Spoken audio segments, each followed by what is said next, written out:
మత్తయి సువార్త 15వ అధ్యాయము 7వ వచనాన్ని చదువుకుందాం. వేషధారులారా, ఈ ప్రజలు తమ పెదవులతో నన్ను ఘనపరచుదురు గాని వారి హృదయము నాకు దూరముగా ఉన్నది. మనుషులు కల్పించిన పద్ధతులు దైవోపదేశములని బోధించుచు వారు నన్ను వ్యర్థముగా ఆరాధించుచున్నారు.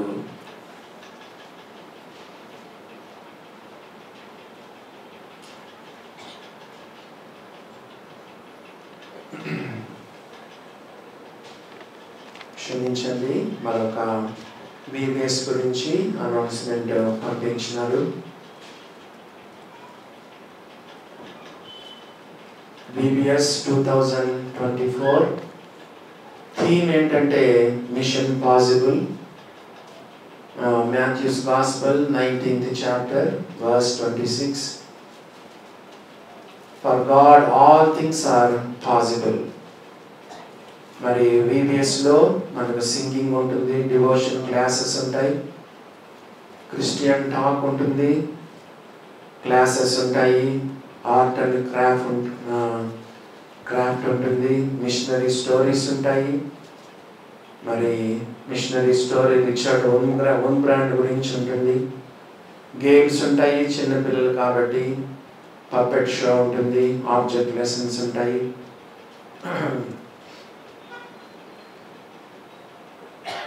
ఆ తర్వాత మరి కొన్ని సాక్ష్యాలు కూడా ఉంటాయి. మరి ఇవన్నీ అనేకమైనటువంటి ప్రోగ్రామ్స్ ఈ యొక్క వీవిఎస్లో ఉంటాయి. కాబట్టి ఈ యొక్క వీవిఎస్ కొరకు మీరందరూ కూడా మరి పాల్గొనండి. ఇది ఓన్లీ ఫర్ సిస్టర్స్ కాదు, బ్రదర్స్ కూడా వాలంటీర్స్గా, టీచర్స్గా, లీడర్స్గా ఉండొచ్చును. మరి జేబీ ముఖ్యంగా ఈ విషయంలో ఎంతో శ్రద్ధ తీసుకొని తానే లెసన్స్ కూడా ప్రిపేర్ చేసింది. మరి జేబీని ఎవరైనా సేవలో మీరు వాడబడాలని ఇష్టపడితే, పరిచయంలో పాల్గొని ఇష్టపడితే మీరు జేబీని సంప్రదించండి. చర్చ అయిన తర్వాత ఈ యొక్క వీవిఎస్ టీచర్స్ మీటింగ్లో, సండే స్కూల్ టీచర్స్ మీటింగ్లో పాలు పొందమని మీకు మనవి చేస్తున్నాం. ఉదయకాల సమయంలో మత్తయి సువార్త 15వ అధ్యాయము 7వ వచనాన్ని మనము చదువుకున్నాం. నేను చాలా దీనంగా చెప్తున్నాను, గర్వంగా చెప్పడం లేదు. నేను మీకు చెప్తున్న వాక్యాలు నాకు చిన్నప్పుడు ఎవరూ చెప్పలేదు. నేను మీకు చెప్తున్న వాక్యాలు నేను చిన్నప్పుడు వినుంటే ఇప్పుడు ఆత్మీయంగా ఇంకా ఎంతో నేను ఎదుగుండేవాడిని. నిజంగా మీరు ఎంతో ధన్యులు. ఎంతో మంచి మంచి వాక్యాలను దేవుడు తన దాసుల ద్వారా, ప్రభాకరణ ద్వారా, మరి నా ద్వారా దేవుడు మీకు అందిస్తున్నాడు. నేను నిజంగా చెప్తున్నాను, చాలా సంఘాలలో వాక్యం ఉండదు. చాలా సంఘాల్లో పాటలు ఉంటాయి, డ్యాన్సులు ఉంటాయి. చాలా సంఘాలు ఏమో తెలుసా, ఎంటర్టైన్మెంట్ ఉంది, ఎంటర్టైన్మెంట్. వాక్యం ఉండదండి. నిజంగా మీరు చాలా ధన్యులు. దేవుడి ఉదయకాలంలో ఒక విశేషమైన సంగతి గురించి మనం వినబోతున్నాం. చూడండి, యేసు ప్రభు వారు తానే చెప్పిన మాటలు. మత్తయి సువార్త 15వ అధ్యాయము 7వ వచనం. వేషధారులారా, ఈ ప్రజలు తమ పెదవులతో నన్ను ఘనపరచుదురు కానీ వారి హృదయము నాకు దూరముగా ఉన్నది. మనుషులు కల్పించిన పద్ధతులు దైవోపదేశములని బోధించుచు వారు నన్ను వ్యర్థముగా ఆరాధించుచున్నారు. ఈ మాట బైబిల్లో చాలా చాలా ప్రాముఖ్యమైనది. ఎందుకో చెప్పండి చూద్దాం. This verse is very very important in the Bible. ఎందుకు? ఈ మాట బైబిల్లో 3 సార్లు రాయబడింది. బైబిల్లో ఒకసారి రాయబడితేనే దానికి ఎంతో విలువను మనం ఇవ్వాలి. దేవుని మాటలు లైట్గా తీసుకోవద్దు. దేవుని వాక్యంలోని ప్రతి మాట కూడా సీరియస్గా తీసుకో. ఒక ఉదాహరణ చెప్పమంటారా? యేసు ప్రభు చెప్పిన మాటలను ఒక వ్యక్తి చాలా సీరియస్గా తీసుకొని లోతుగా తవ్వి మొరము వచ్చేంత వరకు, బండ వచ్చేంత వరకు, గట్టి నేల వచ్చేంత వరకు తవ్వి పునాది వేసి ఇల్లు కట్టాడు. యేసు ప్రభు మాటలను సీరియస్గా తీసుకున్న వ్యక్తి. యేసు ప్రభు మాటలు లైట్గా తీసుకున్న వ్యక్తి ఏం చేశాడు తెలుసా? డబ్బులు ఎందుకు వేస్ట్, కూలీలు ఎందుకు వేస్ట్, తవ్వడం ఎందుకు, నేల గట్టిగానే ఉంది కదా అనుకొని ఏం చేశాడంటే నేలపైన ఇల్లు కట్టేసినాడు.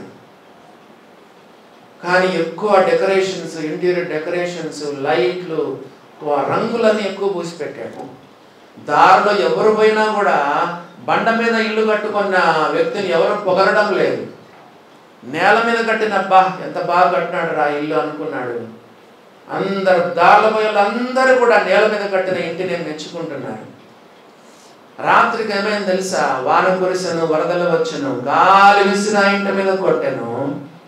ఏమైంది చెప్పండి?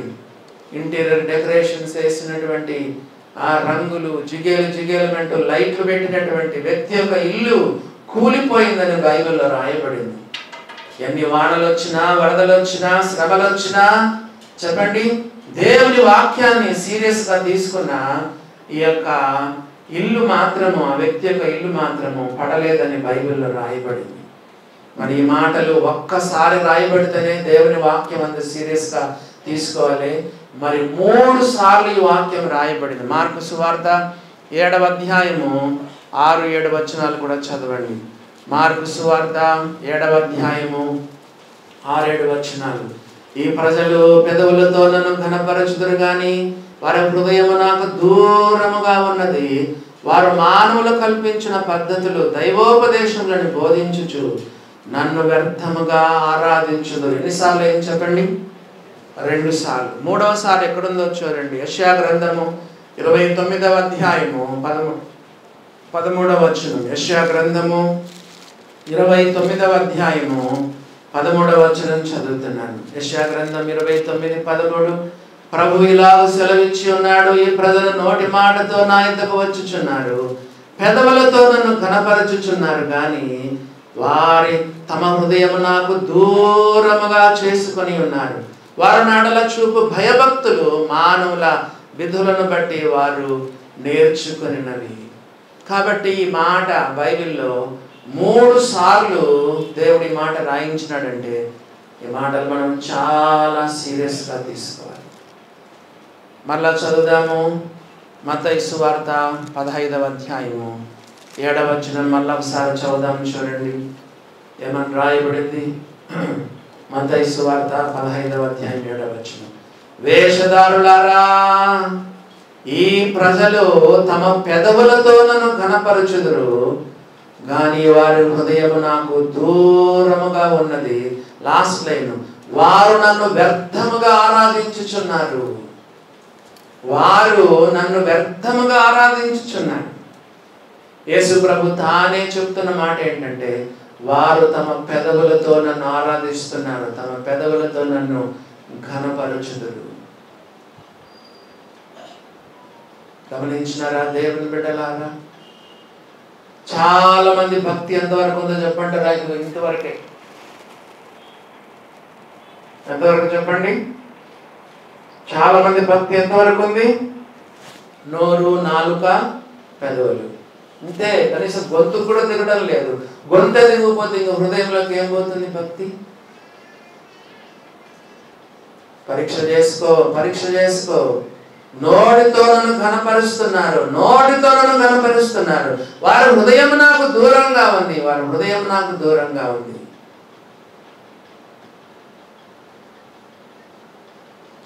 మతంలో ఉండద్దు. Come to reality. రియాలిటీ అంటే ఏంటి? వాస్తవంలోనికి రండి.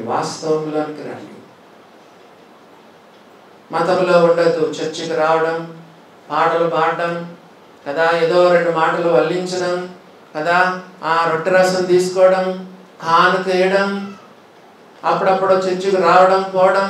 ఇది ఇతర మతస్థులు కూడా చేస్తారు ఇలాంటి పనులు. అంతరంగం అంతరంగం హృదయం.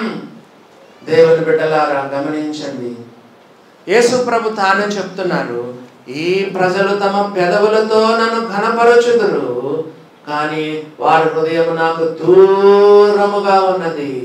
పెదవులతో అంట, కేవలం నోటితో. కీర్తనల గ్రంథము 78:37 చూడండి. కీర్తనల గ్రంథము 78వ కీర్తన 37వ వచనాన్ని చదువుతున్నాను. కీర్తనల గ్రంథము 78వ కీర్తన 37వ వచనం. నోటి మాటతో వారైనను ముఖస్తుతి చేసిరి. ముఖస్తుతి అంటే తెలుసా? చెప్పండి. ఇంగ్లీష్లో ఫ్లాటరింగ్ అంటారు కదా, ఫ్లాటరీ. కొంతమంది ఏం చేస్తారు, ఊరికే ముఖం దగ్గర ముఖస్తుతి చేస్తారు. బైబిల్లో రాయబడి ఉంది చూడండి, ఏమంట దేవుడు ఏం చెప్తున్నాడు? 78వ కీర్తన 37వ వచనం. నోటి మాటతో వారు ఆయనను ముఖస్తుతి చేసేది, తమ నాలుకలతో ఆయనతో బొంకిరి. బొంకిరి అంటే ఏంటి చెప్పండి? అబద్ధాలు ఆడడం. మీకు ఒక విషయం చెప్పమంటారా? విశ్వాసులు ప్రార్థన చేసేటప్పుడు ఆడే అబద్ధాలు, విశ్వాసులు పాటలు పాడేటప్పుడు పాడే అబద్ధాలు ఇంకా ఎప్పుడూ చేయరంట. ఇందాక ఆరాధనలో కానుక పాట ఏం పాట చెప్తారు? ఎవరైనా చెప్తారా? యేసు స్వామి నీకు నేను నా సమస్తం ఇత్తును. ఒళ్ళు దగ్గర పెట్టుకొని పాడావా? పాడుతున్నది గమనించి పాడుతున్నావా? లేకపోతే నువ్వు అబద్ధికుడు, లయర్ అబద్ధికుడు అయిపోతావు. దేవుని బిడ్డలారా, ప్రాణాత్మ దేహాలు ఒళ్ళును మనం దగ్గర పెట్టుకొని భయముతో మనం పాడాలి, వణకుతో మనం పాడాలి. దేవుని వాక్యం నా మాట బొంకుతున్నావు అని బైబిల్లో రాయబడి, ఆయన ముఖస్తుతి చేస్తున్నావు అంతే. ఫ్లాటరింగ్ కదండి, ఓన్లీ నోటితో ఆయన ముఖస్తుతి చేస్తున్నావు. మళ్ళా చదువుదాం 78వ కీర్తన 27వ వచనం. నోటి మాటతో వారు ఆయనను ముఖస్తుతి చేసిరి, తమ నాలుకలతో ఆయన యొద్ద బొంకిరి అనే మాట మనము బైబిల్లో మనం చూస్తున్నాం. ఇంకో మాట కూడా చూడండి, హెచ్కేల్ గ్రంథము 31వ అధ్యాయము. హెచ్కేల్ గ్రంథములో ఒక మాట మీరు చూడండి, 33వ అధ్యాయము. హెచ్కేల్ గ్రంథం 33-31 చదవండి. హెచ్కేల్ గ్రంథం 33వ అధ్యాయం 31వ వచనం. నా జనులు రాదగిన విధముగా వారు నీ యొద్దకు వచ్చి నా జనులైనట్టు నీ ఎదుట కూర్చుండి నీ మాటలు విందురు గాని వాటిని అనుసరించి ప్రవర్తింపరు. వారి నోటితో ఎంతో ప్రేమ కనపరుచుదురు. బా స్తుతులు చెల్లిస్తా ఉంటే ఒక్కొక్కరు బ్రదర్స్ దేవుని పొగుడుతారు చూడండి, ఒక్కొక్కరు ఆరాధనలో. వారు తమ నోటితో చెప్పండి ఎంతో ప్రేమను కనపరుచుదురు గాని వారి హృదయం ఎంతో వారి హృదయం లాభమును అపేక్షించుచున్నది. చూసారా దేవుని బిడ్డలారా, కొంతమంది కీర్తన గ్రంథంలోని పదాలు ఉపయోగిస్తారు. నేను ఉపయోగించదని చెప్పట్లేదు. కొంతమంది పరమగీతంలోని అబ్బా యేసయ్యా నువ్వు ధవలవర్ణుడవు, రత్నవర్ణుడవు, అతి కాంక్షణీయుడవు, అతి ప్రియుడవు, 10,000 మందిలో గుర్తింపదగిన వాడు. కీర్తన గ్రంథంలోనివి మరి పరమగీతముల గ్రంథంలోని బైబిల్లోని కొన్ని మంచి పదాలను తీసుకొని యేసు ప్రభుని ఆరాధిస్తారు. యేసు ప్రభు ఏమంటాడో తెలుసా? వారు తమ నోటితో తమ ప్రేమను కనపరచుదురు గాని హృదయం ఎలా ఉంది నీ హృదయం? కయ్యన యొక్క అర్పణ దేవుడు అంగీకరించినాడా? కయ్యన ఆరాధన అంగీకరించినాడా? కయ్యన యొక్క ప్రార్థన దేవుడు అంగీకరించినాడా? హృదయం దేవుని బిడ్డలారా గమనించండి. వారు తమ నోటితో ఎంతో ప్రేమను కనపరచుదురు గాని వారి హృదయము లాభమును అపేక్షించుచున్నది. గమనించినారా దేవుని బిడ్డలారా? కాబట్టి తిరిగి మన పాఠానికి మనం వస్తే ఏమని రాయబడింది చూడండి. ఏమని రాయబడింది? మత్తయి సువార్త 15వ అధ్యాయంలో 7వ వచనంలో యేసు ప్రభువారు ఏం చెప్తున్నారో చూడండి. మత్తయి సువార్త 15వ అధ్యాయంలో 7వ వచనంలో యేసుప్రభు వారు చెప్తున్నారు, ఈ ప్రజలు తమ పెదవులతో నన్ను ఘనపరచుదురు కానీ వారి హృదయం నాకు దూరముగా ఉన్నది. మనుషులు కల్పించిన పద్ధతులు దైవోపదేశములను బోధించుచు వారు నన్ను వ్యర్థముగా ఆరాధించుచున్నారు. ఆరాధించే వాళ్ళకు దేవుడు ఏం పేరు పెట్టాడు? ఎవరైనా చెప్పగలరా? వారు నన్ను వ్యర్థంగా ఆరాధిస్తున్నారని చెప్పి యేసుప్రభు వారిని ఏమని పిలిచాడో చెప్పగలరు ఎవరైనా? చెప్పండి, ఏమని పిలిచాడు? 7వ వచనంలో ఏమని పిలిచాడు చెప్పండి? వేషధారులారా. ఎంతమంది అండి ఈ రోజుల్లో చర్చికి వేషం వేసుకొని వస్తున్నారు? As if you are so godly, చాలా భక్తిపరురాలుగా మందిరానికి వస్తున్నావు. సోమవారం నుండి శనివారం వరకు ఎలా జీవించావు? నీ చూపులు ఎట్లా ఉన్నాయి? పోయిన వారం అంతా ఏం చూసావు? పోయిన వారం అంతా ఎలా మాట్లాడావు? పోయిన వారం అంతా ఎలా జీవించినావు? ఎలా నడుచుకున్నావు? ఎలా పండుకున్నావు? దేవుని బిడ్డలారా, గమనించినారా? ఆరాధన అంటే రొట్టె రసం కాదు. మన బ్రదరన్నోళ్ళు కొంచెము తప్పుగా దీన్ని ఏమన్నారంటే ఆరాధన చెప్తుంది. ఇది ప్రభు బల్ల అని రాయబడింది.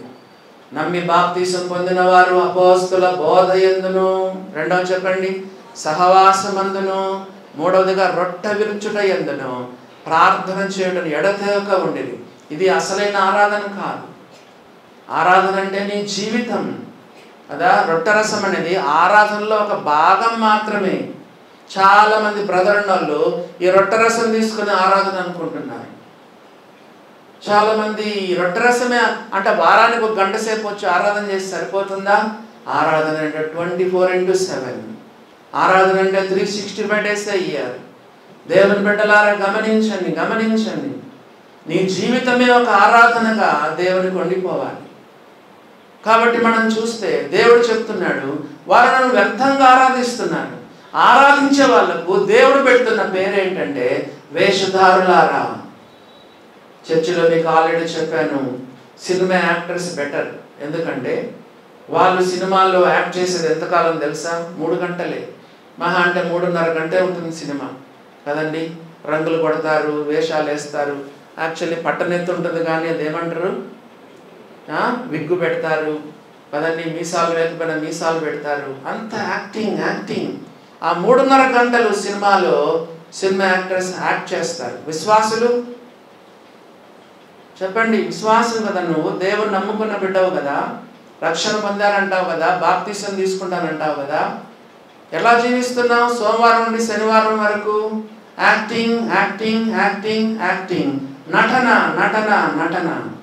పరీక్ష చేసుకో. దేవుడు నిన్ను గురించి చెప్తున్నాడేమో, వేషధారి అని దేవుడు చెప్తున్నాడేమో, పరీక్ష చేసుకో.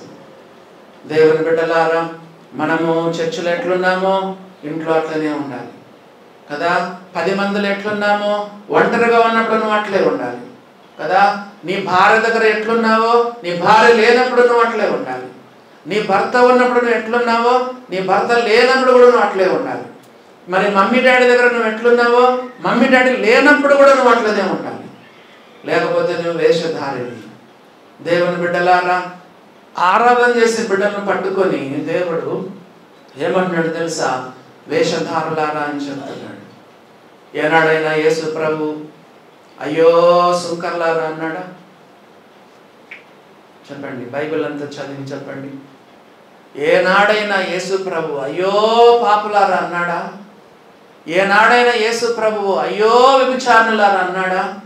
ఏనాడైనా యేసు ప్రభువు అయ్యో వేషధారులా అన్నాడా? అనలేదండి. ఎవరి గురించి అయ్యో అన్నాడు? అయ్యో వేషధారులైన శాస్త్రులారా, పరిసయ్యులారా. 7 సార్లు అయ్యో వేషధారులైన శాస్త్రులారా, పరిసయ్యులారా అని 7 సార్లు యేసు ప్రభువు చెప్పాడు. ఘోర పాపికైన యేసు ప్రభు దగ్గర చోటు ఉంటుంది, కానీ వేషధారులకు పరలోకంలో చోటు లేదు. ఒక మాట చెప్పమంటారా? ఇదే మత్తయి సువార్త 21:31 చదవండి. మీకు బైబిల్లో ఆధారం కావాలంటే మత్తయి సువార్త 21:31 చదవండి. అందుకు వారు మొదటివాడే అనేది యేసు సుంకర్లను వేశ్యలను మీకంటే ముందుగా దేవుని రాజ్యములో ప్రవేశిస్తారు. శాస్త్రులారా, పరిసయ్యులారా, వేషధారులారా, మీకంటే ముందుగా కావాలంటే సుంకరులు పరలోకానికి పోతారు, వేశ్యలు వ్యభిచారులు పరలోకానికి పోతారు. కానీ ఈ యొక్క నటనా జీవితం చూసారా? ఇలాంటి వారు పరలోకానికి పోరు. ఇంటికెళ్ళు, పరీక్ష చేసుకో. అదా సోమవారం నుండి శనివారం వరకు నీ జీవితం ఎట్లుందో పరీక్ష చేసుకొని దేవుని సన్నిధిలో కన్నీరు కాల్చు. ప్రభువా, నేను చర్చిలో ఒక రకంగా ఉంటున్నాను, ఇంట్లో ఒక రకంగా ఉంటున్నాను.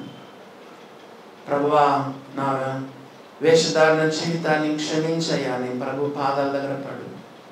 దేవుని యొక్క వాక్యంలో దేవుడు ఏం చెప్తున్నాడంటే, వారు నన్ను వ్యర్థముగా ఆరాధన చేస్తున్నారు.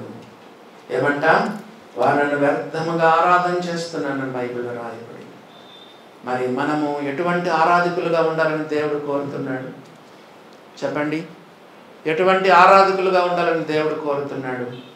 ఆరాధన అంటేనే 95% బ్రదరన్ సంఘాల్లో ఏ ఊరికన్నా వెళ్ళు, ఏ బ్రదరన్ సంఘానికి వెళ్ళు, 90 to 95% ఇదే వాక్యమే రాసి ఉంటారు. చెప్పండి, ఏ వాక్యము? చెప్పండి, ఏ వాక్యం రాస్తున్నారు చెప్పండి. అది పైకెత్తు. ఏమని రాస్తుంది చెప్పండి. యోహాను సువార్త 4వ అధ్యాయము 24వ వచనం చదవండి. ఏమని రాయబడిందో చూడండి. యోహాను సువార్త 4వ అధ్యాయము 24వ వచనంలో ఏమని రాయబడింది చెప్పండి. దేవుడు ఆత్మ కనుక ఆయన ఆరాధించువారు ఆత్మతోనూ సత్యముతోనూ ఆరాధింపవలెను. దేవుడు చెప్తున్నాడు, వాళ్ళను వ్యర్థంగా, దేర్ వర్షిప్ ఈజ్ ఎంప్టీ. వాళ్ళ వర్షిప్ ఎలా ఉందంటే, వాళ్ళు చేసే ఆరాధన అసలు వ్యర్థం, వేస్ట్ అని దేవుడు చెప్తున్నాడు. మరి ఎలా ఆరాధన చేయాలి? దేవుని వాక్యంలోని ప్రశ్నలకు దేవుని వాక్యంలోని సమాధానం ఉంటుంది. దేవునికి సంబంధమైన ప్రశ్నలకు, బైబిల్లోని ప్రశ్నలకు బైబిల్లోనే సమాధానం ఉంటుంది. ఏంటో చెప్పండి, ఎలా ఆరాధన చేయాలి? దేవుడు ఆత్మ కనుక ఆయన ఆరాధించువారు ఆత్మతోనూ సత్యముతోనూ ఆరాధించాలి. కొన్ని చర్చిలు పోయినామనుకో కదండి, ఇట్లా పైకి క్లాప్స్ కొడతా ఉంటారు కదా, మళ్ళా ఒక కాలు ఇట్లా పెడతారు, ఒక కాలు ఇటు పెడతారు కదండి, ఎగురుతారు, దుంకుతారు, కొంతమంది పొరలాడుతారు, డ్యాన్సులు వేస్తారు, డప్పులు కొడతారు, ఎక్కువ డప్పులు కొట్టి ఉద్రేకాలకు లోను చేస్తారు. అదే ప్రైజ్ అండ్ వర్షిప్ అంటారు. చూసారా? 2 గంటలు 3 గంటలు చర్చ్ జరిగితే అదే 2 గంటలు పాటలు పాడతారు, కూర్చొని కొంచెంసేపు పాడతారు, నిలబడి పాటలు పాడతారు, ఎగురుతూ దుంకుతూ ప్రార్థన చేస్తారు. అంత ఓల్డ్ టెస్టిమెంట్ న్యూ టెస్టిమెంట్లో మారిపోయింది. పాత గ్రంథంలో డప్పులు, మ్యూజిక్లు కదండి, ఆ తర్వాత ఎగరడం, దుంకడం, డాన్సులు చేయడం, ఆ శరీరంతో ఆరాధన చేసేవాళ్ళు. కానీ కొత్త నిబంధనలో చెప్పండి, దేవుడు ఆత్మ కనుక చెప్పండి ఆయన ఆరాధించువారు ఆత్మతో ఆరాధించాలి, సత్యముతో ఆరాధించాలి. చూసారా? గమనించినారా దేవుని బిడ్డలారా? అంటే నోరు తెరవకూడదని కాదు, కాబట్టి ఇక్కడ ఆత్మతో ఆరాధించమని చెప్పినాడని చెప్పి బల్లలో నోరు మూసుకొని ఇట్లా కూర్చోవడం కాదు కదా. నోటితో కూడా మనం చేయాలి. దేవుడు మనకు, మానవుడు 3 భాగాలండి. దేవుడు ఎలాగా 3 అయి ఉన్నాడో చెప్పండి. దేవుడు ఎవరు చెప్పండి? తండ్రి అయిన దేవుడు, కుమారుడైన దేవుడు, పరిశుద్ధాత్మ దేవుడు. అలాగనే మానవులమైన మనం కూడా 3 భాగాలని దేవుని వాక్యం చెప్తుంది. తెస్సలోనికీయులకు రాసిన మొదటి పత్రిక 5వ అధ్యాయంలో చూడండి ఏమని రాయబడిందో. తెస్సలోనికీయులకు రాసినటువంటి మొదటి పత్రిక 5వ అధ్యాయంలో మానవుడు 3 భాగాలని దేవుని వాక్యం చెప్తుంది. నేను చదువుతాను చూడండి. తెస్సలోనికీయులకు రాసిన మొదటి పత్రిక 5వ అధ్యాయము 23వ వచనం చదువుతున్నాను. 2వ లైన్, 23వ వచనం 2వ లైన్. మీ ఆత్మయు జీవమును శరీరమును. మానవుడు ఎన్ని భాగాలు చెప్పండి? మీ ఆత్మ, జీవము, శరీరము. Spirit, soul and body. చెప్పండి, స్పిరిట్, సోల్ అండ్ బాడీ. మీ ఆత్మ, జీవము, శరీరము. ఓల్డ్ టెస్టిమెంట్లో అంతా ఎలా ఆరాధించేవాళ్ళు చెప్పండి? శరీరంతో ఆరాధించేవాళ్ళు. ఇంకొంచెం దావీదు లాంటి వాళ్ళు అయితే జీవంతో ఆరాధించేవాళ్ళు. కానీ కొత్త నిబంధనలో కేవలం శరీరంతో కాదు, నోటితోనే కాదు కదా, జీవం అంటే ఎమోషనల్గా మాత్రమే కాదు, మన ఆత్మలో దేవుని మనం ఆరాధించాలి. ఈ మూడింట్లో ఫస్ట్ ఏం చెప్పాడు? పౌలు చెప్పాడు. ఏం చెప్పాడు? ఫస్ట్ శరీరం అన్నాడా? శరీరము, జీవము, ఆత్మ అన్నాడా? లేకపోతే జీవము, శరీరము, ఆత్మ అన్నాడా? లేకపోతే జీవము, ఆత్మ, శరీరం అన్నాడా? లేదా అన్నిటికంటే ఫస్ట్ ఆత్మ చెప్పినాడా? చెప్పండి. దశలోనికి రాసిన మొదటి పత్రిక 5:23లో ఫస్ట్ దేనికి ప్రిఫరెన్స్ ఇచ్చాడు చెప్పండి? ఆత్మ. ఆత్మ, మీ ఆత్మ, జీవము, శరీరము ప్రభువైన యేసుక్రీస్తు రాకడ యందు నిందారహితముగాను సంపూర్ణముగాను ఉండునట్లు కాపాడబడునుగా కానీ వ్రాయబడింది. కాబట్టి దేవుని బిడ్డలారా గమనించండి.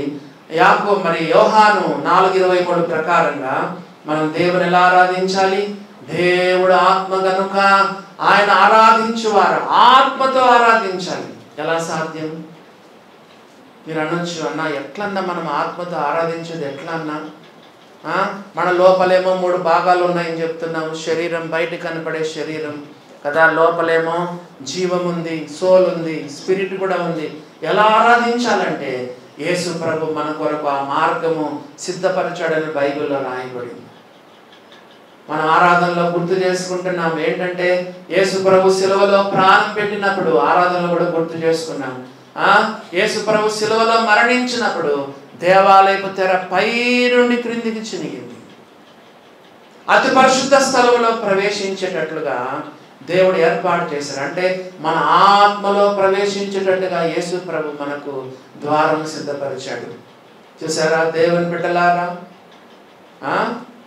హెబ్రీయులకు రాసిన పత్రిక 10వ అధ్యాయంలో ఆ మాట ఉంది చూడండి. హెబ్రీయులకు రాసిన పత్రిక 10వ అధ్యాయంలో ఏమని రాయబడిందో చూడండి. 19వ వచనం. హెబ్రీయులకు రాసిన పత్రిక 10వ అధ్యాయము 19వ వచనం. సహోదరులారా, యేసు మన కొరకు ప్రతిష్ఠించిన మార్గం అనగా నూతనమైనదియు జీవము గలదియు ఆయన శరీరమున తెర ద్వారా ఏర్పరచబడినదియు ఆయన మార్గమున ఆయన రక్తము వలన పరిశుద్ధ స్థలమునందు ప్రవేశించుటకు మనకు ధైర్యము కలిగి ఉన్నది.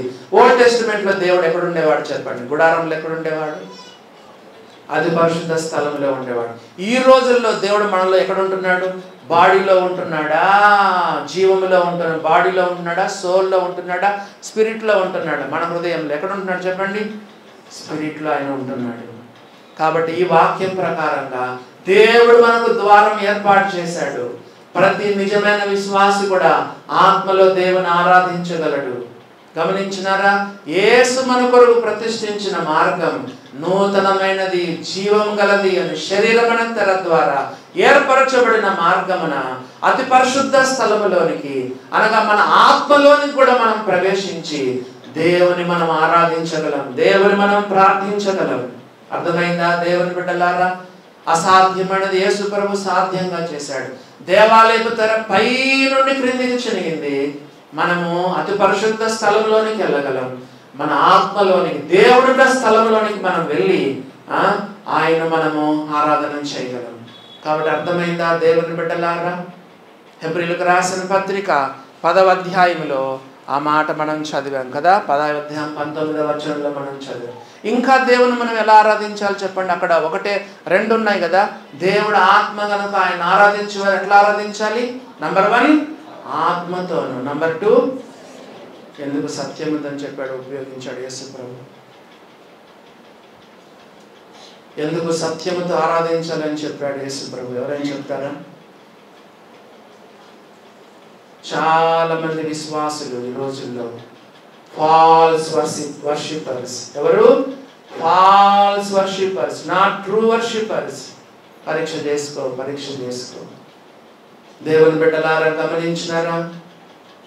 దేవుని యొక్క వాక్యంలో రాయబడింది, దేవుని ఆరాధించేవారు సత్యముతో ఆరాధించాలి, సత్యముతో ఆరాధించాలి. సత్యం అంటే చెప్పాను, రియాలిటీ. దావీదు పాపం చేసినప్పుడు ఏమన్నాడు తెలుసా? 51వ కీర్తనలో ఏడుస్తూ ఏడుస్తూ ఏడుస్తూ రాశాడు, అంగలారుస్తూ రాసినాడు, కన్నీరు గారుస్తూ రాశాడు. 51వ కీర్తనలో ఏమని రాశాడో తెలుసా? నీవు అంతరంగమున సత్యము కోరుచున్నావు. You desire the truth in the inner being. దేవుని బిడ్డలారా, నీ అంతరంగంలో సత్యం ఉందా? నీ అంతరంగంలో సత్యం ఉందా? దేవుని ఆరాధించేవారు ఆత్మతో సత్యముతో ఆరాధించాలి. Are you true worshipper are are you a false worshipper? నువ్వు సత్యవంతుడైన ఆరాధికుడుగా ఉన్నావా, అబద్ధమైన ఆరాధికుడుగా ఉన్నావా? చాలా మంది సంఘాల్లో అబద్ధికులైన మిమ్మల్ని అందరినీ నేను అనట్లేదు, కానీ కొంతమంది అయితే దేవుని వాక్య ప్రకారంగా కొంతమంది ట్రూ వర్షిపర్స్గా ఉన్నారు, కొంతమంది ఫాల్స్ వర్షిపర్స్గా ఉన్నారు. పరీక్ష చేసుకో. దేవుని బిడ్డలారా, గమనించినారా? ఇక్కడ ఎవరితో చెప్తున్నాడు యేసు ప్రభు ఈ మాటలు? ఎవరితో చెప్తున్నాడు చూడండి. యోహాను సువార్త 4వ అధ్యాయంలో యేసు ప్రభు ఎవరితో చెప్తున్నాడు ఈ మాటలు? సమరయ స్త్రీతో చెప్తున్నాడు. చూడండి, 21వ వచనం చదువుతున్నాను. 20వ వచనంలో, మా పితరులు ఈ పర్వతమందు ఆరాధించిరి, ఆరాధింపవలసిన స్థలం యెరూషలేముందయ్యా అని యేసు ప్రభుకే చెప్తుంది. అప్పుడు యేసు ప్రభు ఏం చెప్పారో చూడండి, 21వ వచనం. అమ్మా, ఒక కాలం వచ్చుచున్నదమ్మా, పెంతెకోస్తు రోజు సంఘం పుడుతుందమ్మా. అమ్మా, ఇప్పుడు మీరు చేసే ఆరాధన సరైంది కాదమ్మా సమరయ స్త్రీ. అమ్మా, ఒక కాలం వస్తుంది, పెంతెకోస్తు రోజు సంఘం ఏర్పడుతుంది, అప్పటి నుంచి ఆత్మతో సత్యంతో ఆరాధిస్తారమ్మా. ఒక కాలం వచ్చుచున్నది, ఆ కాలమందు ఈ పర్వతం మీద కాదు, యెరూషలేములో కాదు, మీరు తండ్రిని ఆరాధింపరు, నా మాట నమ్ముము. మీరు మీకు తెలియని దానిని ఆరాధించువారు, మేము మాకు తెలిసిన దానిని ఆరాధించువారము. రక్షణ యూదుల నుండియే కలుగుచున్నది. 23వ వచనం, అయితే యథార్థముగా ఆరాధించువారు. ఇంకో మాట చెప్పాడు యేసుప్రభు. చూసారా, ఇంకో మాట యేసుప్రభు యాడ్ చేశాడు. ఆత్మతో ఆరాధించాలి, నంబర్ 2 సత్యముతో ఆరాధించాలి, నంబర్ 3 యథార్థముగా ఆరాధించాలి. విశ్వాసులు యథార్థత ఉందా ఈ రోజుల్లో? బయటకు ఒక రకంగా ఉన్నారు, లోపలికి ఒక రకంగా ఉన్నారు. అందుకే యేసుప్రభు చెప్పాడు, వేషధారులారా. యేసుప్రభు ఆరాధికులను పట్టుకొని వేషధారులు అన్నాడు. గమనించినారా దేవుని బిడ్డలారా? యథార్థముగా ఆరాధించువారు. అసలు ఆరాధన అంటే ఏంటో చెప్పండి చూద్దాం. ప్రభువా, నేను నీకు లోబడతాను, నా ప్రాణాత్మ దేహాలు నీకేనయ్యా, నా సర్వం నీకే అయ్యా, నీ చెప్పినట్లు వింటానయ్యా. ఇదే ఆరాధన భావం. నువ్వు సోమవారం నుండి శనివారం వరకు సాతాను మొక్కుతావు, ఆదివారం వచ్చి అబ్బా ఎంత రొట్టెరసం భక్తితో తీసుకుంటావు. 6 రోజులు సాతాను వర్షిప్ చేస్తావు, 7వ రోజు వచ్చి ఆదివారం వచ్చి యేసు ప్రభుని వర్షిప్ చేస్తావు. ఆ సోమవారం నుండి శనివారం వరకు సాతాను మాటలే వింటున్నావు కదా, సాతానికి మొక్కుతున్నావు కదా, సాతానికి లోబడుతున్నావు కదా, జై జీవితం లేదు కదా, పాపం చేస్తున్నావు కదా.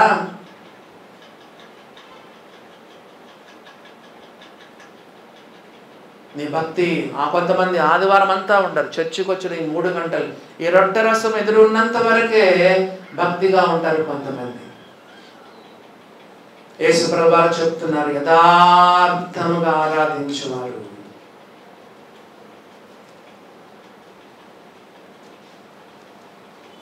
యథార్థముగా ఆరాధించువారు ఆత్మతోనూ సత్యముతోనూ తండ్రిని ఆరాధించు కాలము వచ్చుచున్నది, అది ఇప్పుడునూ వచ్చే ఉన్నది అన్నాడు. ఎందుకు చెప్పండి? ఒక కాలం వచ్చుచున్నదని పైన అన్నాడు, ఇక్కడికి వచ్చే లోపల ఇప్పుడే వచ్చేసింది అన్నాడు. ఎందుకు చెప్పండి? ఎవరైనా చెప్తారా? అమ్మా, ఆరాధన దైవం నీ ముందరే ఉన్నాడు. ఎవరైనా? యేసుక్రీస్తు మెస్సయ్యా. అమ్మా, ఇప్పుడు ఆరాధించే కాలం వచ్చే ఉన్నది, అది ఇప్పుడునూ వచ్చే ఉన్నది. ఎందుకు? ఆరాధన దైవం నీ ముందర ఉన్నాడమ్మా, పాపుల రక్షకుడు నీ ముందర ఉన్నాడమ్మా. నీకు 5 పెనిమిట్లుండిరి. యేసు ప్రభు సంభాషణలు ఏమన్నాడు తెలుసా? నీ పెనిమిటిని తీసుకొని రమ్మన్నాడు. పెనిమిటిని తీసుకొని రమ్మంటే ఆమె ఏం చెప్పాడు? ఆమె ఏమి నాకు పెనిమిటి లేడు అని చెప్పింది. అప్పుడు యేసుప్రభు ఏం చెప్పాడంటే, నువ్వు చెప్పిన మాట సరియే, నీకు 5 పెనిమిట్లు ఉండేవి, 5 భర్తలు అంటే 5 మందికి డైవర్స్ ఇచ్చింది. ఇప్పుడు ఉన్నవాడు కూడా నీవాడు కాడని చెప్పాడు. 6వ వ్యక్తితో కాపురం ఉంటుంది. ఆఖరికి 7వ భర్త, 7 సంపూర్ణ సంఖ్య కదా, ఆఖరిగా యేసు ప్రభువును తన భర్తగా చేసుకుంది. ఆమె జీవితం మార్చబడింది. ఆరాధన దైవం నీ ముందర ఉన్నాడమ్మా, మెస్సియా నీ ముందర ఉన్నాడమ్మా. తండ్రిని ఆరాధించే కాలం ఇప్పుడు కూడా వచ్చే ఉన్నది. మెస్సియా నీ దగ్గర ఉన్నాడు. నువ్వు ఆయన కావాలంటే ఆరాధన చేయొచ్చు. దేవుని బిడ్డలారా, గమనించినారా అని యేసు ప్రభు ఆమెతో చెప్తున్నాడు. నిజంగా ఆమె మారిపోయింది. ఆమె జీవితం అంతా మార్చబడింది. కుండ తీసుకెళ్ళలేదు, పాత జీవితం కదండి. కుండ తీసుకెళ్ళలేదు, బావి దగ్గర విడిచిపెట్టిన కుండని అట్లే వదిలిపెట్టింది. దేవుని బిడ్డలారా, యేసు ప్రభు ఎంత జీవితాలు ఆయన మార్చేవాడో చూడండి, బ్రతుకులు ఎంతగా మారుస్తాడో చూడండి. ఇది ఆరాధన. ఇందాక చెప్పాను, రొట్టె రసం తీసుకునేది మాత్రమే ఆరాధన కాదు. ఒకవేళ ఆరాధన అనేది 100% అనుకోండి, ఆరాధన అనేది ఒక 100%లో ఈ రొట్టె రసం అనేది ఒక 5% వేసుకుంటారు, 10% వేసుకుంటారు. ఆరాధన అంటే నీ జీవితం, నీ బ్రతుకు. అందుకే బైబిల్లో రాయబడింది, దేవుడు కయీనును లక్ష్య పెట్టలేదు. నెంబర్ 2, అతని అర్పణను లక్ష్య పెట్టలేదు. అర్పణ ముఖ్యమా, కయీను ముఖ్యమా? కయీను తెచ్చిన అర్పణ ముఖ్యమా, కయీను ముఖ్యమా? హెబెలు తెచ్చిన అర్పణ ముఖ్యమా, హెబెలు ముఖ్యమా? దేవుడు హెబెలును అతని అర్పణను లక్ష్య పెట్టెను. చూసారా దేవుని బిడ్డలారా, విశ్వాసులు నమ్మి బాప్తిసం పొంది ఆరాధన చేసే విశ్వాసులు క్షణక్షణం దేవుని కొరకు జీవించాలి కదా. మన జీవితమే ఒక ఆరాధనగా దేవునికి ఉండాలి అంటూ యేసు ప్రభువు ఏం చెప్పారో చూడండి. ఆఖరిగా ఏం చెప్పాడు? 23వ వచనం లాస్ట్లో ఏం చదవండి. తన్ను ఆరాధించువారు అట్టివారే కావాలనని తండ్రి కోరుచున్నాడు. మన పరమ తండ్రి యొక్క కోరిక ఏంటో తెలుసా? మనం మంచి వర్షిపర్స్గా కావాలని కోరుతున్నాడు. కొంతమంది ఏం ప్రార్థన చేస్తారంటే, ప్రభువా నన్ను మంచి ప్రార్థనా పరునిగా చేయి ప్రభువా అని ప్రార్థిస్తారు. ప్రార్థన కంటే ఉన్నతమైనది వర్షిప్. ప్రార్థన కంటే అత్యున్నతమైన అనుభవం కలిగింది ఏంటంటే ఆరాధన. ప్రార్థనా పరుని కంటే గొప్పవాడు ఎవరో తెలుసా? దేవుని ప్రార్థన ఈ లోకం వరకే. ఆరాధన ఈ లోకంలో ఉంటుంది, పరలోకంలో కూడా ఉంటుంది ఆరాధన. గమనించినారా దేవుని బిడ్డలారా? ఎల్ల వేళలా ఉండేది ఏంటంటే ఆరాధన. ప్రార్థన ఈ భూలోకంతో ముగిసిపోతుంది, ప్రార్థన పరలోకంలో ఉండదు. దేవుని ఏమని అడుగుతున్నావు? ప్రార్థన పరునిగా ఉండమని అడుగుతున్నావా? దేవుని అడుగు, ప్రభువా I want to be A true worshipper lord, ఒక మంచి ఆరాధకునిగా ఉండాలని నేను ఇష్టపడుతున్నాను ప్రభు అని చెప్పు. మరి దేవుడు ఏం కోరుకుంటున్నాడో చూడండి. దేవుడు ఏం కోరుకుంటున్నాడు? తన్ను ఆరాధించేవారు ఎట్టివారు? ఆత్మతో ఆరాధించేవాళ్ళు, సత్యముతో ఆరాధించేవాళ్ళు, యథార్థంగా ఆరాధించేవారు కావాలని తండ్రి కోరుచున్నాడు అని చెప్పి కింద ఫుట్ నోట్లు ఏముందో చెప్తారు ఎవరైనా? 1 అనే సంఖ్య వేసి ఏం చెప్తున్నాడు కింద మూల భాషలో? చెప్పండి, ఏం చేస్తున్నాడు? చెప్పండి. వెదకుచున్నాడు. God is searching and seeking for such worshippers. చెప్పండి. God the Father is seeking and searching for such worshippers. ఈరోజు మనం దేవుని ఆరాధించాం. అందరి ఆరాధన దేవుడు కోరలేదు. నో, ఎవరైతే ఆత్మతో సత్యముతో యథార్థంగా దేవుని ఆరాధించినారు కదా, అలాంటి వారి కోరికను ఎవరైతే ఆరాధిస్తే అలాంటి వారికి వెతుకుతున్నాడు, కోరుతున్నాడు, వెతుకుతున్నాడు. దేవుని బిడ్డలారా, గమనించినారా? ప్రార్థనా పరుల కంటే ఆరాధికుడు ఎంతో ఉన్నతమైన అనుభవం కలిగినటువంటి వాడు. ఆరాధన చేస్తున్నావా దేవుని కదా? ప్రార్థన కంటే, స్తుతించుట కంటే, దేవుని పొగడడం కంటే, ప్రేయింగ్ కంటే కదా, థ్యాంక్స్ గివింగ్ కంటే, ప్రైజింగ్ కంటే వర్షిపింగ్ ఇస్ మోస్ట్ ఇంపార్టెంట్. ఉన్నతమైన అనుభవం. దేవుని బిడ్డలారా, ఆరాధికుడుగా తయారు కా, మంచి ఆరాధికురాలుగా తయారు కా. ఆరాధన అంటే రొట్టె రసం చేసుకునేది మాత్రమే కాదు. ఆరాధన అంటే ఏంటో చెప్పమంటారా? బైబిల్లో మీకు 2 విషయాలు చెప్పాను అనుకోండి, 2-3 విషయాలు చెప్పితే ఆరాధన అంటే ఏంటో మీకు అర్థమైపోతుంది. అందరికంటే అన్నిటికంటే దేవుని ప్రేమించుటయ్యే ఆరాధన. బైబిల్లో ఆరాధన అనే పదము ఫస్ట్ టైం ఎక్కడ రాయబడింది తెలుసా? ఒకసారి చర్చిలో చెప్పినట్టున్నాను. బైబిల్లో ఆరాధన ఆదికాండము నుంచి ప్రకటన గ్రంథం వరకు మనం వెతికితే ఫస్ట్ టైం ఆరాధన అనే పదం ఎక్కడ ఉపయోగించబడింది తెలుసా? బైబిల్లోని మొట్టమొదటి బుక్. బైబిల్లో మొట్టమొదటి బుక్ ఎవరని చెప్తారా? Very good, book of Job. The ancient book of the Bible is the book of Job. ఎందుకు? ఆదికాండము కంటే కూడా ముందుగా వ్రాయబడిన గ్రంథం చెప్పండి, యోబు గ్రంథం. మరి ఎందుకు యోబు గ్రంథాన్ని ఫస్ట్ పెట్టలేదు? ఆదికాండం కన్నా ముందు పెట్టాలి కదా. మరి పద్యభాగం ఇది ఏంటంటే పద్యభాగం కాబట్టి కీర్తన గ్రంథం దగ్గర పెట్టారు. యోబు గ్రంథం కూడా పద్యభాగం కిందకి వస్తుంది కాబట్టి కీర్తనలు సామెతల దగ్గర పెట్టినారు. యాక్చువల్లీ రాసిన టయాన్ని బట్టి కనుక పెట్టాల్సి వస్తే బైబిల్లో యోబు గ్రంథాన్ని ఆదికాండం కంటే ముందు పెట్టాలి. మరి ఆదికాండం బైబిల్ అన్నింటిలో కూడా పురాతనమైన గ్రంథము. అది కూడా ఫస్ట్ పేజీలో రాసి పెట్టాడు ఆరాధన గురించి దేవుడు. చూడండి, యోబు గ్రంథం మొదటి అధ్యాయంలోనే దేవుడు ఫస్ట్ టైం ఆరాధన పెట్టాడు. చూడండి ఏమని రాయబడిందో. యోబు గ్రంథం మొదటి అధ్యాయము 20-21-22 వచనాలు. అప్పుడు యోబు లేచి తన పై వస్త్రమును చింపుకొని తల వెంట్రుకలు కొరిగించుకొని నేల మీద సాష్టాంగపడి నమస్కారము చేసి ఇట్లా నేను. ఇంగ్లీష్ బైబిల్ ఏమంటుంది తెలుసా? He knelt down and worshipped God అని ఉంటుంది. ఇంగ్లీష్ బైబిల్స్ ఎవరి దగ్గర ఉన్నాయా? చెప్పండి. ఇంగ్లీష్ బైబిల్ ఏముంది?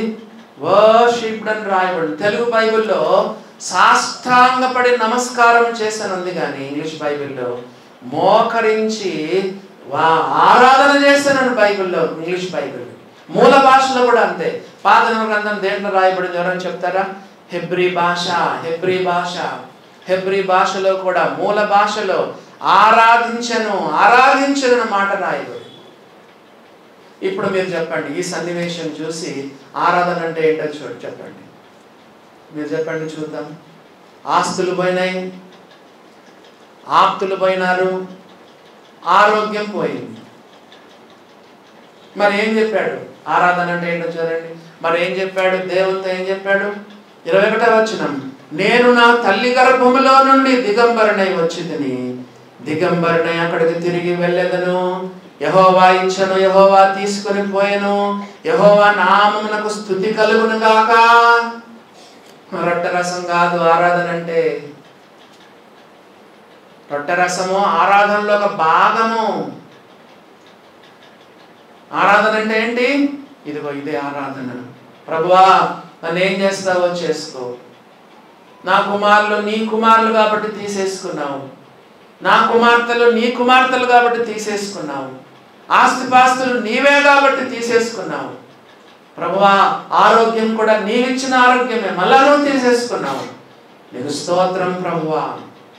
చూసారా, నీ ప్రవర్తన అంతటి పైన అధికారానికి ఒప్పుకొనము. సామెతల గ్రంథం 3వ అధ్యాయం తెరవండి. ఏమని రాయబడిందో? సామెతల గ్రంథంలో 3వ అధ్యాయంలో ఏమని రాయబడిందో చూడండి. సామెతల గ్రంథము 3వ అధ్యాయంలో ఏమని రాయబడింది? 6వ వచనం, నీ ప్రవర్తన అంతటి యందు ఆయన అధికారమునకు ఒప్పుకొనుము. ఇదే ఆరాధన. ప్రభువా, నన్ను ఏం చేస్తావో నీ ఇష్టమయ్యా. నా పైన నీకు సర్వాధికారం ఉంది.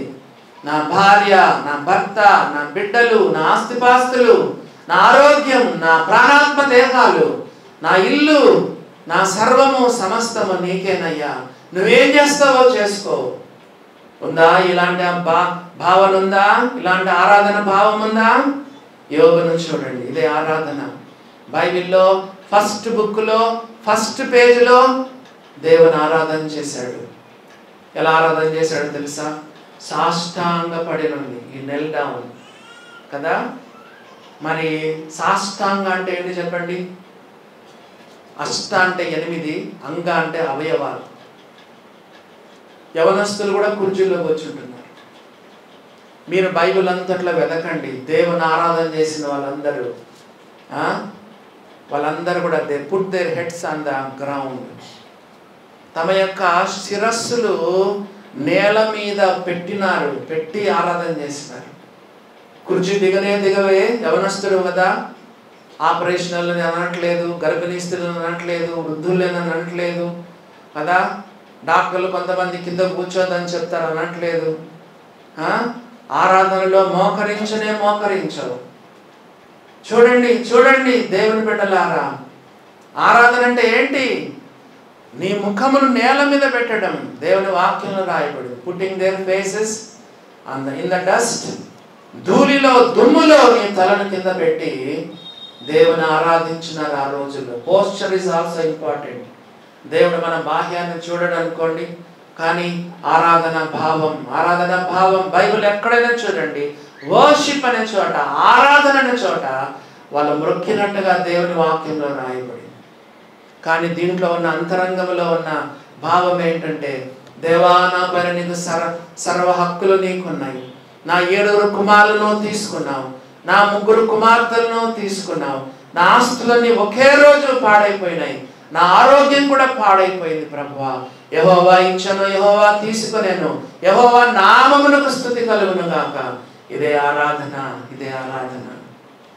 ఉందా? నీకు భావం ఉందా? విచ్చలవిడిగా జీవిస్తావు. సోమవారం నుండి శనివారం వరకు ఇష్టానుసారంగా చూస్తావు, ఇష్టానుసారంగా మాట్లాడతావు, విచ్చలవిడిగా జీవిస్తావు, ఏది పడితే అది చూస్తావు, ఏది పడితే అది మాట్లాడతావు. ఎక్కడి నుంచి? ఇది ఆదివారం మధ్యాహ్నం నుండి శనివారం రాత్రి వరకు. శనివారం రాత్రి గుండె గడగడ కొట్టుకుంటుంది, అయ్యయ్యో అని ఏదో పైన ఒప్పుకొని మళ్ళా వస్తావు, ఆదివారం రొట్టె రసం తీసుకుంటావు. ఇది ఆరాధన అంటే?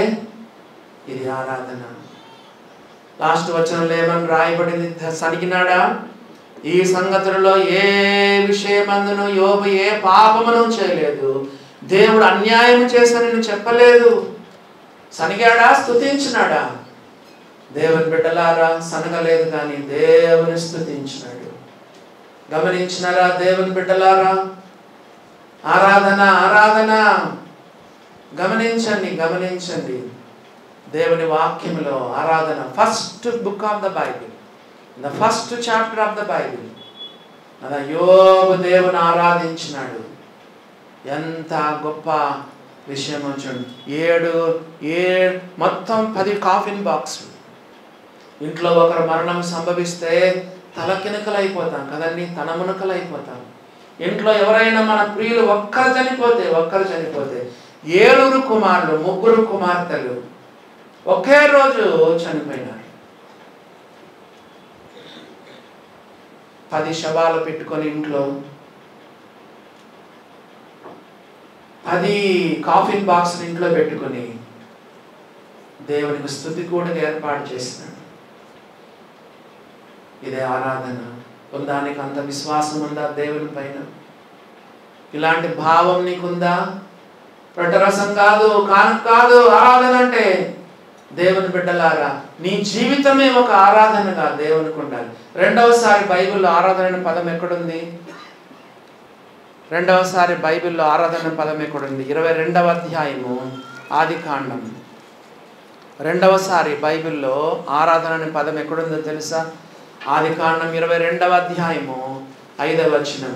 తన పని వారితో, మీరు గాడిదలతో ఇక్కడే ఉండుడి, నేను ఈ చిన్నవాడును అక్కడికి వెళ్ళి దేవునికి మ్రొక్కి మరలా మీ యొద్దకు వచ్చేదమని చెప్పాను.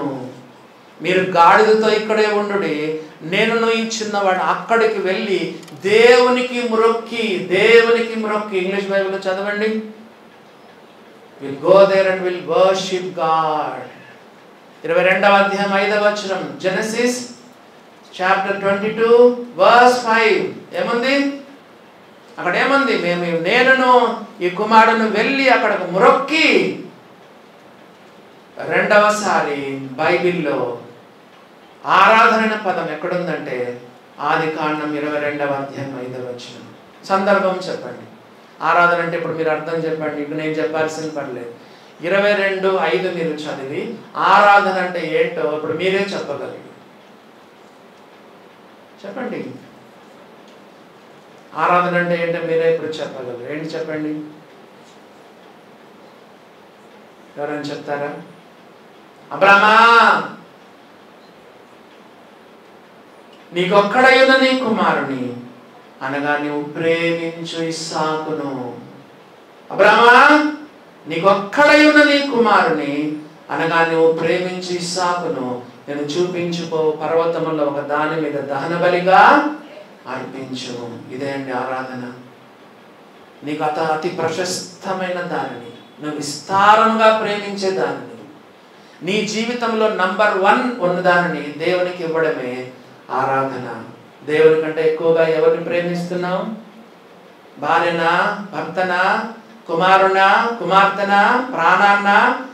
చెప్పండి. సెల్ ఫోన్నా, టీవీనా, న్యూస్ పేపరా, సేవనా, డబ్బునా, వ్యాపారాన్నా, ఉద్యోగాన్నా? You are not a true worshipper. దేవుని బిడ్డలారా, దేవుడు చూశాడు చూశాడు చూశాడు. అంతకుముందు మంచి ఆరాధికుడు ఎవరు? అబ్రహాము. కానీ ఇస్సాకు పుట్టిన తర్వాత పూర్తి మారిపోయినాడు. పొద్దున్న చూస్తే ఇస్సాకు, మధ్యాహ్నం చూస్తే ఇస్సాకు, సాయంకాలం చూస్తే ఇస్సాకు, రాత్రి చూస్తే ఇస్సాకు, కలలో కూడా ఇస్సాకే. దేవుడు పూర్తిగా మర్చిపోయినాడు. ఎవరు? అబ్రహాము. పో బలిపీఠం కట్టు. 3 రోజులు ప్రయాణం చేశాడు. అన్ని తెల్లవారుజామున లేచి కదా మొత్తం సిద్ధపరచుకొని ఇస్సాకును తీసుకెళ్ళాడు. 3వ రోజున చేరాడు. ఎందుకు దేవుడు 3 రోజులు టైం ఇచ్చాడు చెప్పండి? Is it worthy, is it worthy, is it worthy అంటే అర్థం ఏంటంటే అంత ముఖ్యమా? ఇస్సాకును అర్పించాల్సిన అవసరం ఉందా? ఇస్సాకును అర్పించాల్సిన అవసరం ఉందా? బాగా శోధింపబడుతూ వెళ్ళాడు కదా. ఆఖరికి 3వ రోజు అక్కడ చేరాడు. బలిపీఠం కట్టాడు. అబ్రహాము తన జీవితంలో ఎన్నో బలిపీఠాలు కట్టాడు. కానీ ఈ బలిపీఠం వేరే బలిపీఠం. ఇది స్పెషల్ ఆల్టర్. ఎందుకంటే తన కుమారుని అర్పించాలి. కట్టెలు పేర్చినాడు. ఇస్సాకు దగ్గరికి వెళ్ళాడు, చేతులు కాళ్ళు కట్టేసినాడు. మరి ఇస్సాకును బలిపీఠం మీద పెట్టినాడు, కత్తినెత్తినాడు. ఇది ఆరాధన. చూసారా దేవుని బిడ్డలారా? ఆరాధన అనే పదం 2వసారి బైబిల్ ఎక్కడుంది చెప్పండి? ఆదికాండము 22వ అధ్యాయము 5వ వచనం. నువ్వు ప్రేమించే ఇస్సాకును దహన బలి మీద పెట్టడమే ఆరాధన. ఆరాధన దేవునికి విలువనివ్వడమే, దేవుని మాటకి విలువనివ్వడమే ఆరాధన. నువ్వు అతి విస్తారంగా ప్రేమించే దాన్ని పక్కన పెట్టి ఆ స్థలంలో దేవుని పెట్టుకోవడమే ఆరాధన. నీ జీవితంలో మొట్టమొదటి వ్యక్తి ఎవరు చెప్పండి? నీ హృదయంలో మొదటి స్థానం ఎవరికి చెప్పండి? యేసు ప్రభు మాటకు విలువ ఇవ్వడం, యేసు ప్రభు మాటను పాటించడం కదా. అందరికంటే అన్నిటికంటే ఎక్కువగా యేసు ప్రభును ప్రేమించడమే ఆరాధన. ఇస్సాకు కంటే ఎక్కువగా యేసు ప్రభును ప్రేమించడమే రొట్టెరసం కాదు. మోసపోవద్దు. ఆరాధనలో రొట్టెరసం అనేది ఒక భాగం మాత్రమే. రొట్టెరసం ఇచ్చడం కూడా ఆరాధనే. కానీ ఆ ఆరాధన అటువంటి పెద్ద ప్రదేశంలో చెప్పండి రొట్టెరసం అనేది కొంచెం మాత్రమే. ప్రతిరోజు మనం ఆరాధించగలం కదా. నీ యొక్క బెడ్ దగ్గర మోకరించినప్పుడు దేవుని ఆరాధిస్తున్నావా? యేసయ్యా నా సర్వం నీకేనయ్యా. యోబులాగా ఆరాధన చేస్తున్నావా? అబ్రహాములాగా ఆరాధన చేస్తున్నావా? అయ్యా నన్ను ఏమైనా చేసుకో. యోబు ఆఖరికి ఏమన్నాడు? ఆయన నన్ను చంపినను. అక్కడికే దేవుడు 7 కుమారులు చంపబడ్డారు, 3 కుమార్తెలు చంపబడ్డారు, పశువులని చంపబడ్డాయి. ఆఖరికి ఏమంటాడు తెలుసా? ఆయనను చంపినను, మరణమగు వరకు నా యథార్థతను నేను విడవను. ప్రభువా, నన్ను చంపినా పర్వాలేదు, నా పిల్లలు ఇప్పటికే చంపబడ్డారు, నన్ను చంపినా పర్వాలేదు ప్రభువా. ఇదే ఆరాధన ఉందా? ఇలాంటి ఆరాధన భావం ఉందా? ప్రార్థనా పరునిగా చేయి ప్రభువా అనేది కాదు. ప్రభువా, మేక్ మీ ఎ ట్రూ వర్షిపర్, నన్ను ఒక మంచి వర్షిపర్గా చేయయ్యా, ఒక మంచి ఆరాధికునిగా నన్ను చేయయ్యా ప్రభువా, ఒక సత్యవంతుడైన ఆరాధికునిగా చేయండి. Make me a true worshipper lord, not a false worshipper. దేవుని బిడ్డలారా, గమనించినారా? ఆరాధన అంటే యోబులో చూడగలము, ఆరాధన అంటే అబ్రహాములో చూడగలము. ఇంకో విషయం కూడా నాకు గుర్తుకొస్తుంది. అదేంటంటే బేతనీయ మరియ. ఓ రోజు యేసుప్రభు ఇట్లనే వాళ్ళ ఇంట్లో ఉంటే సడన్గా స్పాంటేనియస్గా లేచింది. చెప్పండి, సడన్గా స్పాంటేనియస్గా లేచి లోపలికి వెళ్ళింది. ఎవరు? బేతనీయ మరియ. ఏం చేసిందో తెలుసా? మిక్కిలి విలువగల అచ్చజటామాంసి సేరున్నర ఎత్తు తీసుకొచ్చింది, పగలగొట్టి యేసుప్రభు పాదాలకు తలకు పూసింది. ఎంత తెలుసా? ఇస్కరియోతు యూదా చెప్పాడు, 300 దేనారముల కంటే ఎక్కువ అంట. ఆ రోజుల్లో ఒక్క రోజు జీతం ఎంతంటే 1 దేనారం. 300 దేనారాలు అంటే దాదాపు సంవత్సరం జీతం. దాదాపు సంవత్సరం జీతాన్ని కదా ఆడవాళ్ళు ఆ రోజుల్లో కాబోయే భర్త కొరకు, తన యొక్క పెళ్లి దినం కొరకు ఆ స్త్రీలు అవి అత్తరు పెట్టుకుంటారంట కదా. యేసయ్యా, నీవే నా పరమ భర్తవు. ఏమనుకుందో ఏమో కానీ అందరి ముందర తీసుకొచ్చి పగలగొట్టి యేసు ప్రభు పాదాలకు పూసింది. చూసారా దేవుని బిడ్డలారా? ఆరాధన ఆరాధన. యేసు ప్రభుని జీవితంలో ప్రథమమైన వ్యక్తిగా ఉన్నాడా? అందరికంటే అన్నిటికంటే ఎక్కువగా యేసు ప్రభుని ప్రేమిస్తున్నావా?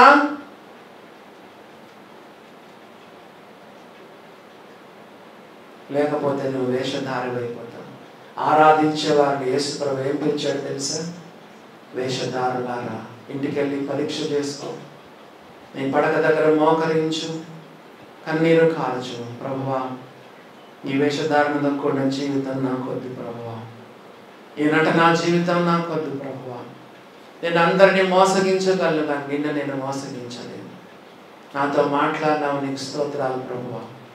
ఆత్మతో ఆరాధించే వ్యక్తిగా నన్ను చేయి, సత్యముతో ఆరాధించే వ్యక్తిగా చేయి, యథార్థంగా ఆరాధించే వ్యక్తిగా నన్ను చేయి. అంతరంగంలోనూ సత్యము కోరుచున్నావు ప్రభువా. దేవా, నన్ను ఒక ట్రూ వర్షిపర్గా నన్ను చేయి. దేవునితో చెప్పగలవా? ఈ యొక్క ఉదయకాల సమయంలో ప్రార్థన కంటే కదా, దేవునికి స్తుతులు చెల్లించే దానికంటే, దేవుని పొగడేదానికంటే కూడా అత్యున్నతమైనది ఏంటో తెలుసా? ఆరాధన. మంచి ఆరాధకులుగా మనం ఉండాలి. దేవుని బిడ్డలారా, ఆరాధించే ట్రూ వర్షిపర్ ఏం చెప్తాడో తెలుసా? ట్రూ వర్షిపర్ ఏం చెప్తాడో ఒక వచనం చదువుకొని మనం ముగించుకుందాము. చూడండి, ట్రూ వర్షిపర్ ఏం చెప్పగలడో. 73వ కీర్తన 25వ వచనం. కీర్తనల గ్రంథము 73వ కీర్తన 23వ వచనం. నువ్వు నిజమైన ఆరాధికుడవైతే ఈ మాటను చెప్పగలవు. 73వ కీర్తన 25వ వచనం. ఆకాశమందు నీవు తప్ప నాకెవరున్నారు? యేసయ్యా, యేసయ్యా, ఆకాశమందు నీవు తప్ప నాకెవరున్నారు? నీవు నాకుండగా లోకంలో ఏది నాకు అక్కర్లేదు, లోకంలో ఏది నాకు అక్కర్లేదు. ఆరాధన చేసే విశ్వాసులకు ఏం కావాలి? లోకం లోకం లోకం కావాలి. శరీరాశ, నేత్రాశ, జీవకుటుంబం. అవ్వ కావాలి, బువ్వ కావాలి. కొంతమందికి 2 కావాలి. సండే స్కూల్ టీచరు కథ చెప్పినాడంట, లాజరు ధనవంతుని కథ. బాబు, పిల్లలు మీరు ఎవరిలాగా ఉండాలనుకుంటున్నారో చేయొద్దండ్రా అంటే ఒక పిల్లోడు ఆంటీ అని పైకి లేచినాడంట. చెప్పురా అంటే, ఆంటీ ఆంటీ, నేను భూలోకంలో మాత్రము ధనవంతుల్లాగా ఉండాలనుకుంటున్నాను, పరలోకంలో మాత్రం లాజర్లాగా ఉండాలనుకుంటున్నాను అని చెప్పాడంట. ఈ కాలం పిల్లలకి ఎంత తెలివి కదండి. కుదరదు కదా. నువ్వు ట్రూ వర్షిపర్గా ఉండలేవు. నిజమైన ఆరాధకుడు ఏం చెప్తాడు తెలుసా? గుండెల మీద చేయి పెట్టుకొని ఆకాశమందు కానీ భూమి యందు కానీ, యేసయ్యా నీవు తప్ప నాకెవరున్నారయ్యా, నీవు నాకుండగా లోకంలో ఏది నాకు అక్కర్లేదు, నువ్వు ఉంటే నాకు చాలు యేసయ్యా, నీవు ఉంటే నాకు చాలు కదా. అలాగా మంచి వర్షిపర్స్గా ఉండడానికి దేవుడు తన కృప మనడలా విస్తరింప చేయనుగాక. నీవు ఉంటే నాకు చాలు యేసయ్యా, నీ వెంటే నేను ఉంటానేసయ్యా, నీవుంటే నాకు చాలు యేసయ్యా, నీ వెంటే నేను ఉంటానేసయ్యా. నీ మాట చాలయ్యా, నీ చూపు చాలయ్యా, నీ తోడు చాలయ్యా, నీ నీడ చాలయ్యా. నీ మాట చాలయ్యా, నీ చూపు చాలయ్యా, నీ తోడు చాలయ్యా, నీ నీడ చాలయ్యా. నీవుంటే నాకు చాలు యేసయ్యా, నీ వెంటే నేను ఉంటానేసయ్యా.